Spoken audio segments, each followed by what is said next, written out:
सगळ्यांना नमस्कार. मी आहे प्रिया आणि आज आपण बघणार आहोत अगदी हॉटेलसारखा चविष्ट कोबी फ्राईड राईस. सुगंधी बासमती तांदूळ आणि ताज्या भाज्यांचा सुंदर मेड असलेली ही रेसिपी झटपट बनून तयार होते.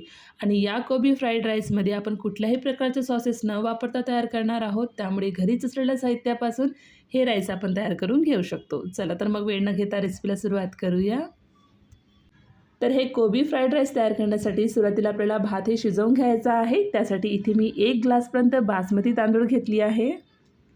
तर इथे बासमती तांदूळ न वापरता आपण जे घरी नॉर्मल तांदूळ वापरतो ते सुद्धा इथे घेऊ शकतो. आता या बासमती तांदूळला 2 ते 3दा चांगल्या प्रकारे पाण्यामध्ये धुवून घ्यायचा आहे.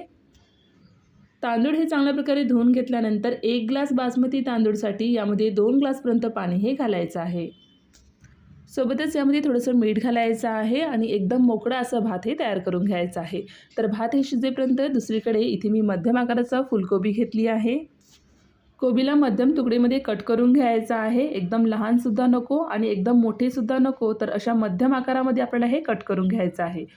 कोबीचे असे तुकडे करून घेतल्यानंतर गरम पाण्यामध्ये मीठ घालून 5 मिनिटापर्यंत भिजत ठेवायचं आहे. त्यामुळे त्यात जर अळ्या असतील तर ते बाहेर येतील आणि निघून जातील. परत एकदा पाणीमध्ये धुवून घ्यायचं आहे आणि चाळणीमध्ये काढून घ्यायचं आहे. जर कोबीमध्ये पाणी असेल तर ते एक्स्ट्रा पाणी चाळणीमधून बाहेर निघून जाणार. कोबीचे असं मध्यम आकारामध्ये तुकडे हे कट करून घेतल्यानंतर यामध्ये चवीनुसार मीठ, अर्धा चमचा काळी मिरी पावडर, 1 चमचा लाल तिखट पावडर आणि 1 चमचा आले लसणाचा पेस्ट घालायचा आहे. हे सगळे मसाले यामध्ये घातल्यानंतर हाताने चांगल्या प्रकारे मिक्स करून घेणार आहोत, जेणेकरून हे सगळे मसाले कोबीला चांगल्या प्रकारे लागले गेले पाहिजे. एकदा हे चांगल्या प्रकारे मिक्स करून घेतल्यानंतर यामध्ये 1 चमचा कॉर्नफ्लोअर, 2 चमचे मैदा आणि 1 चमचा कसुरी मेथी हाताने थोडंसं क्रश करून यामध्ये टाकायचं आहे. कसुरी मेथी यामध्ये घालताना थोडंसं व्हिडिओ हे इथे कट झालेला आहे. हे सगळं यामध्ये घातल्यानंतर हाताने चांगल्या प्रकारे मिक्स करून घेऊ.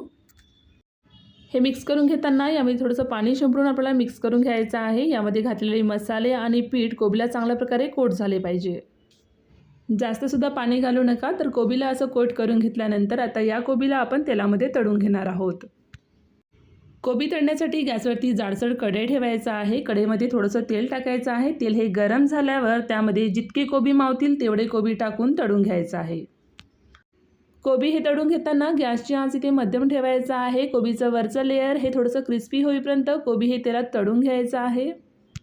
कोबी हे असं क्रिस्पी होईपर्यंत तळून घेतल्यानंतर एका प्लेटमध्ये काढून ठेवून द्यायचं आहे. तर उरलेले कोबी देखील याच पद्धतीने तळून घ्यायचं आहे. तर अशा प्रकारे क्रिस्पी तळून घेतल्यानंतर आता या प्लेटला बाजूला ठेवून द्यायचं आहे. आता दुसरीकडे भात देखील बनवून तयार झालेला आहे. आता या भाताला आपण पूर्णपणे थंड करून घेणार आहोत. कोबी फ्राईड राईस तयार करून घेताना भात एकदम मोकळा असं शिजवून घ्यायचा आहे. गरज पडल्यास हाताला थोडंसं तेल लावून भाताला एकदम मोकळा असं तयार करून घ्यायचं आहे. भात हे पूर्णपणे थंड होईपर्यंत कोबी फ्राईड राईस तयार करण्यासाठी गॅसवरती एक मोठं कढई मांडायचं आहे. यामध्ये 3 ते 4 चमचे तेल टाकायचं आहे. तेल हे चांगल्या प्रकारे गरम झाल्यावर यामध्ये 1 चमचा लसणाचे तुकडे आणि 1 चमचा आल्याचे तुकडे यामध्ये टाकायचं आहे. थोडंसं हे परतवून घेतल्यानंतर यामध्ये अर्धी वाटीपर्यंत बारीक चिरलेला कांदा घालायचा आहे. कांदा हे लवकर शिजण्यासाठी यामध्ये थोडंसं मीठ घालत आहे. कांद्याला मध्यम आचेवर परतवून घेणार आहोत. जास्त वेळ परतवून घेण्याची गरज नाही. यानंतर यामध्ये काही भाज्या घालणार आहोत. तर पाव वाटीपर्यंत बारीक चिरलेला गाजर, पाव वाटीपर्यंत बीन्स, पाव वाटीपर्यंत शिमला मिरची टाकायचं आहे.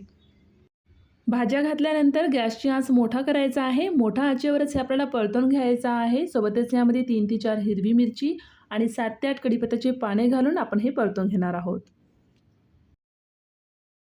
भाज्या हे 2 मिनिटापर्यंत परतवून घेतल्यानंतर आता यामध्ये तळून ठेवलेले कोबी घालायचं आहे. कोबीला देखील यामध्ये चांगल्या प्रकारे मिक्स करून घेऊ. कोबीला या भाज्यामध्ये एकदा मिक्स करून घेतल्यानंतर आता यामध्ये शिजवून ठेवलेले भात मोकळा असा तयार करून यामध्ये टाकायचा आहे. पूर्ण भात यामध्ये टाकल्यानंतर गॅसची आंच मोठा करायचा आहे आणि मोठ्या आचेवर 2 ते 3 मिनिटापर्यंत भाताला आपण मिक्स करून घेणार आहोत. 2 ते 3 मिनिटापर्यंत मोठ्या आचेवर भाताला मिक्स करून घेतल्यानंतर गॅसची आंच हे कमी करायचं आहे. यानंतर यामध्ये चवीनुसार मीठ, अर्धा चमचा काळी मिरी पावडर, अर्धा चमचा लाल तिखट, अर्धा चमचा गरम मसाला आणि अर्धा चमचा चाट मसाला यामध्ये टाकायचा आहे. हे सगळे मसाले यामध्ये घातल्यानंतर गॅसची आंच हे मोठा करायचा आहे आणि फास्टमध्ये हे सगळे मसाले या भातामध्ये चांगल्या प्रकारे मिक्स करून घ्यायचा आहे. कमीत कमी 2 मिनटापर्यंत मोठ्या आचेवर चमचेनं हे एकसारखं मिक्स करत राहायचं आहे. तर अशा प्रकारे भाताला यामध्ये फ्राय करून घेतल्यानंतर शेवटी यामध्ये बारीक चिरलेला कांद्याची पात आणि बारीक चिरलेली कोथिंबीर यामध्ये टाकून एकदा मिक्स करून गॅसची आंच ते बंद करायचं आहे. तर अशा प्रकारे साध्या आणि सोप्या पद्धतीमध्ये गरमागरम कोबी फ्राईड राईस हे बनवून तयार झालेलं आहे. तर हे कोबी फ्राईड राईस कांदा, लिंबू आणि बाजूला थोडंसं दही ठेवून सर्व करायचं आहे. तर हे चविष्ट कोबी फ्राईड राईस बनवायसाठी जास्त वेळ लागत नाही आणि कमी साहित्यामध्ये बनवून तयार होते. तर तुम्हीसुद्धा ही रेसिपी नक्की ट्राय करा आणि तुमचा अनुभव मला कमेंट्समध्ये सांगायला विसरू नका. जर ही रेसिपी आवडली असेल तर रेसिपीला लाईक करा, चॅनलला सबस्क्राईब करा. पुन्हा भेटूया अशाच एका नवीन रेसिपीसोबत. धन्यवाद.